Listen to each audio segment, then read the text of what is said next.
Bueno, hola, ¿qué tal, Javi? ¿Cómo andás? Hola, muy bien. ¿Cómo le Acá lo va? trajimos de nuevo a Javi, ya que sabe tanto y nos gusta a nosotros todo lo que cuenta. Y bueno, hoy vamos a hablar de neurociencia. Bueno, vamos a hablar de neurociencia y de qué se trata la neurociencia. Exacto. Que bueno, eso es algo que yo utilizo mucho en todo lo que es niveles de conciencia, niveles neurológicos y todo lo que es la meditación. Entonces lo utilizo mucho. La neurociencia, como definición de neurociencia, la neurociencia es lo que estudia el cerebro y todas las estructuras que están relacionadas al mismo. En esto de estudiar el cerebro se estudia todo lo que es el cerebro, la anatomía, la fisiología, la histología, todo lo que es neurotransmisores, la parte eléctrica y la parte magnética, o sea, electroencefalograma y la magnetoencefalografía, que eso es algo más nuevo. Y también todo lo que son los métodos de diagnósticos por imágenes. Los diagnósticos por imágenes hay métodos que son estáticos, que son las radiografías y son las tomografías, y hay estudios que son dinámicos, que uno puede ver el funcionamiento del cerebro. Entonces eso es algo muy importante. Entonces, para tener una noción de definición, la neurociencia se ocupa de todo esto. Está bien. Si vos, por ejemplo, nosotros decimos que todo lo que vimos de Hammer, porque yo me es inevitable Sí, relacionar. sí, Hammer te habla de un conflicto. claro, ¿Cómo relacionás la neurociencia? O sea, el estudio de una parte del cerebro con un conflicto. ¿Se puede ver cómo lo claro, afecta? ¿Tiene relación? ¿No tiene relación? claro, eso está muy buena la pregunta porque Hammer habla de 4 niveles o 4 planos de conflicto y esos 4 planos de conflicto tienen que ver con la embriología. La embriología es el desarrollo, o sea, cómo se van dividiendo las células, o sea, una vez que se une el óvulo y el espermatozoide, Sí. empieza la división celular, que va a crear a un individuo. Sí. Entonces esa división celular pasa por 4 estadios embriológicos. Los 4 estadios tienen que ver con el endodermo, el mesodermo antiguo, el mesodermo nuevo y el ectodermo. Esos 4 estadios tienen que ver con distintas zonas del sistema nervioso. Entonces, el endodermo tiene que ver con el tronco cerebral, el mesodermo antiguo con el cerebelo, el mesodermo nuevo con la sustancia blanca y el ectodermo con la corteza cerebral. Bueno, esas son todas estructuras asociadas al cerebro. Entonces, ahí entraría la neurociencia. O sea, ahí se une Hammer con neurociencia, porque Hammer habla de estas 4 estructuras neurológicas y la neurociencia habla del cerebro y todas las estructuras que están asociadas al mismo, en su funcionamiento y en su anatomía y en su histología. Entonces, ahí uno podría unir las dos tendencias. Y cuando Hammer habla del inconsciente, bueno, ahí hablamos de los planos de conciencia, que también es de neurociencia. O sea, Hammer habla de que el programa biológico se activa desde el inconsciente, es automático. Desde el inconsciente. ¿Podemos repetir para que nos recordemos? Son 4 programas. Son 4 problemas o 4 conflictos. Sí. El conflicto número 1 es de supervivencia. Sí. Embriológicamente tiene que ver con el endodermo. El segundo conflicto tiene que ver con conflictos de protección, tiene que ver con la capa embriológica del mesodermo antiguo. El tercer conflicto tiene que ver con conflictos de comparación y competencia. Que estaba asociado a la desvalorización. Que estaba asociado a la desvalorización. Voy aprendiendo. Ese tiene que ver con mesodermo nuevo. Sí. Y después tenemos el cuarto y último conflicto que tiene que ver con los conflictos de territorio y de relaciones. Eso ya tiene que ver Me con la acuerdo que vimos corteza los cerebral. virus, el papiloma Claro, humano. hablamos de los virus. Que estaba relacionado con esa cuarta... Con la cuarta ley biológica. El Hammer tiene 5 leyes biológicas. Sí. Cada una de estas leyes biológicas explica. La primera ley lo que explica es el conflicto. La segunda ley, cómo evoluciona la enfermedad. La tercera ley habla de esto, de los conflictos y las capas embriológicas. A eso se le llama la brújula de la nueva medicina germánica, porque el órgano que está manifestando un programa biológico nos va a decir a qué conflicto se trata, ¿Qué pasó, lugar digamos? Porque vos vas con que me duele el hígado, entonces vos ya sabés Claro, que el trata. hígado correspondería en este caso, por ejemplo, a endodermo, a un conflicto de supervivencia. Ah, está bien. Entonces, eso es lo que tiene esta tercera ley, que es una brújula, nos orienta muchísimo. Sí, Después la cuarta ley tiene que ver con los microorganismos, que el otro día sí. estuvimos hablando algo del HPV, del herpes, papilomavirus. Sí. Y la quinta ley biológica tiene que ver con la quinta esencia. La quinta esencia tiene que ver con esto de los programas biológicos. ¿Qué es un programa biológico? El programa biológico siempre es adaptación y siempre tiene que ver con un mecanismo que active el organismo para adaptarse a una situación particular. Todos tenemos programas, entonces el ser humano ya viene con programas. Esos 4 programas son instintivos, por eso son inconscientes y todos los tenemos instalados. Todos, Eso está todos, instalado todos en todos tenemos los seres 4 humanos, tenemos esos 4. Yo siempre a modo de chiste digo que los seres humanos tenemos solamente 4 problemas. Sobrevivir, sí, protegernos, ser competentes y claro, el territorio. Lo que pasa es que, bueno, de esos 4 problemas derivan un montón de claro, otros problemas, ¿sí? Porque cada uno, digamos, un problema de supervivencia puede tener que ver con no poder respirar, no poder comer, sentirme asfixiado, presionado, sentirme desamparada. Cuando yo hago un síndrome de túbulos renales, por ejemplo, es cuando hago el síndrome del náufrago. Me siento como totalmente desamparado y solo en el mundo y no tengo a quién recurrir. Se llama así, síndrome del náufrago. Del náufrago, exacto. Cuando te sentís muy solo. Claro, cuando se produce ese síndrome, se llama así el síndrome, es cuando se activan los túbulos colectores renales que retienen líquido como un mecanismo de supervivencia. Como el cuerpo humano, el 72% es líquido, cuando hay una amenaza vital, se activa ese síndrome en los túbulos colectores renales y retiene líquido. Por eso mucha gente tiene procesos inflamatorios muy severos. Una persona que está transitando un programa biológico cualquiera y inconscientemente siente que está totalmente solo y desamparado, puede hacer un síndrome de túbulo colector renal y inflamarse más. Entonces, bueno, esas reacciones inflamatorias demasiado intensas, que muchas veces inclusive hace falta hacer una punción para drenar ciertos derrames, por ejemplo en la pleura, en los pulmones, a veces hace falta punzar y sacar líquido, o en el peritoneo, en los órganos abdominales. Entonces, la medicina germánica tiene eso, pero se une con la neurociencia en esto de tronco cerebral, cerebelo, sustancia blanca, sustancia y corteza cerebral. Entonces, ahí uno puede utilizar las dos ciencias, la ciencia germánica de la nueva medicina germánica y la neurociencia, para tener,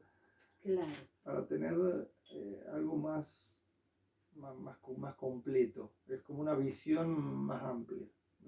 Por eso yo incorporo neurociencia, porque me parece que es una herramienta muy, muy buena. Me habías hablado del inconsciente y el subconsciente.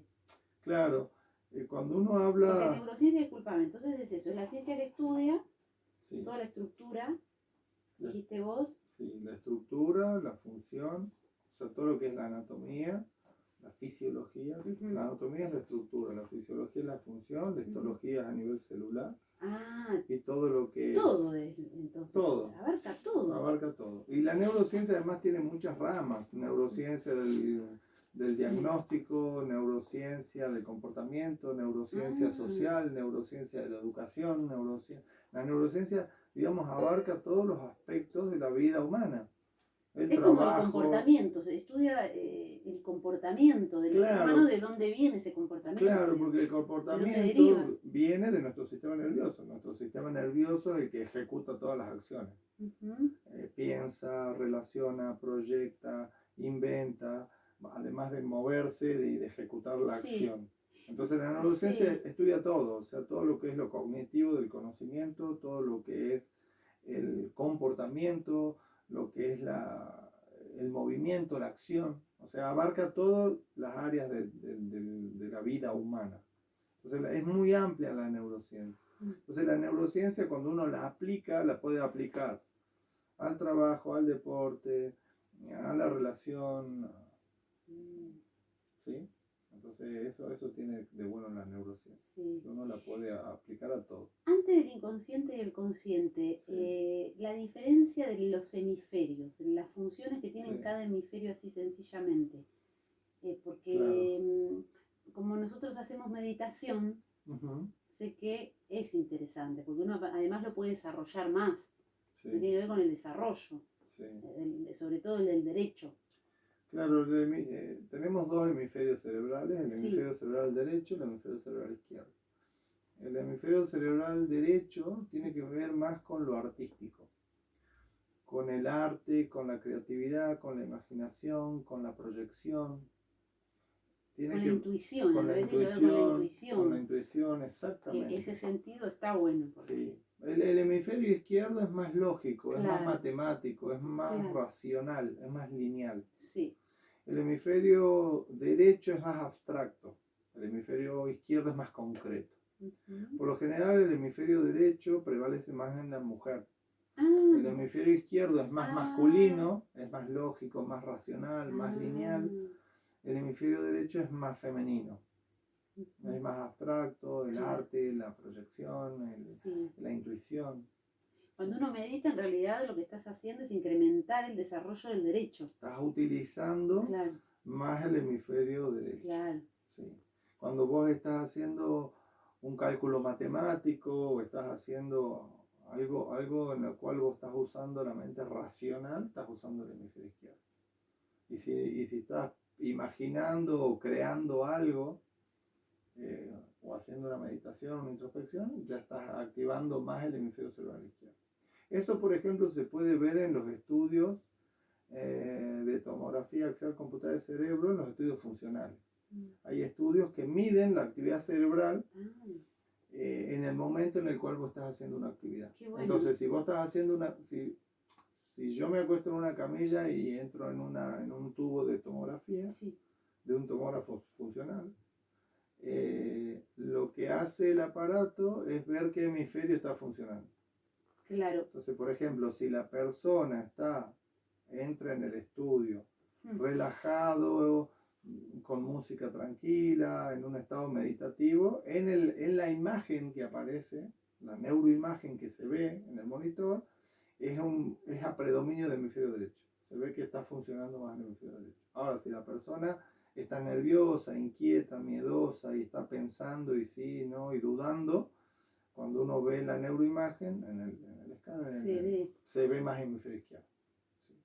Así que eso es muy interesante. En realidad uno tendría que usar para la mayor parte de las cosas el derecho.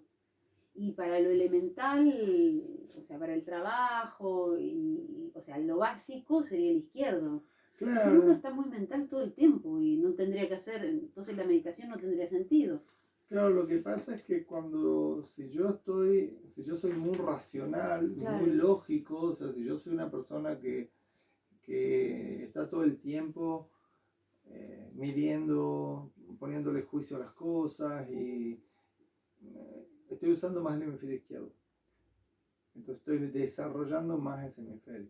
Pero estoy desequilibrado, estoy desbalanceado. claro. Para que el cerebro funcione correctamente, yo tengo que ocupar los dos hemisferios. Entonces tengo que tratar de utilizar también el hemisferio contralateral, ¿Y hoy qué crees? ¿Qué hemisferio se utiliza más? el izquierdo. Ah, Hoy se está cambiando eso, mm, pero nos han hecho muy racionales, muy lógicos. Nos han quitado el poder de la creatividad, de la imaginación, de la intuición.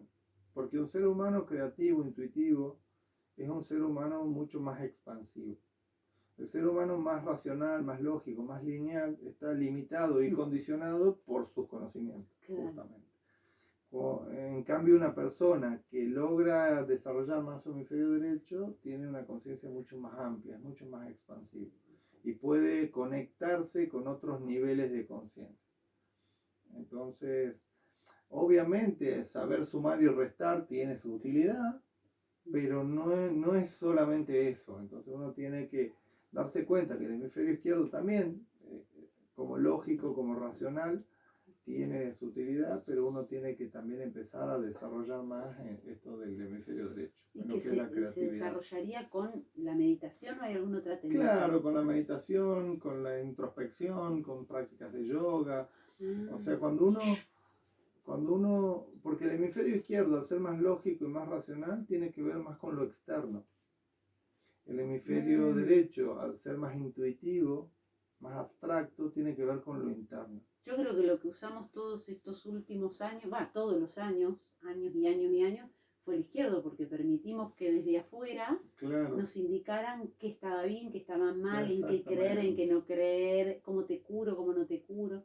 Claro, y aparte en todo lo que es el Y- aprendizaje, la enseñanza, Mm, nos dicen que, bueno, esto es así, así, así. Entonces vos lo claro. aprendés y, bueno, crees que es así.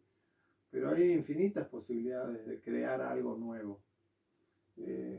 Eso lo desarrolla muy bien David Bond. Él habla del orden implicado y el orden explicado. David Bond dice que el orden implicado eh, es, es lo que todavía no se ha manifestado. Tiene que ver con el potencial. Y el orden Ah, explicado es lo que ya está manifestado. sí. Es lo que ya se descubrió y ya se exploró y ya se manifestó. Ujú, El orden explicado o externo ujú. tiene que ver con el hemisferio izquierdo. Y el orden implicado, que es el potencial, que es toda la parte abstracta, creatividad, imaginación, intuición, tiene que ver más con el... Pero bueno, el potencial está en ese hemisferio derecho, en esa intuición, en esa creatividad. En el izquierdo no, porque eso ya está explicado, eso ya está manifestado. Yo no voy a crear algo nuevo desde el hemisferio izquierdo. Yo desde el hemisferio izquierdo proceso la información siempre del mundo exterior, no voy a crear algo nuevo. En cambio, si yo activo mi hemisferio derecho, sí voy a crear algo nuevo, porque accedo a ese orden implicado o implícito en el cual está el potencial. Entonces, siempre que yo hago algo, alguna técnica, alguna práctica que me lleve hacia adentro, estoy activando el hemisferio derecho. ¿Sí? Bueno,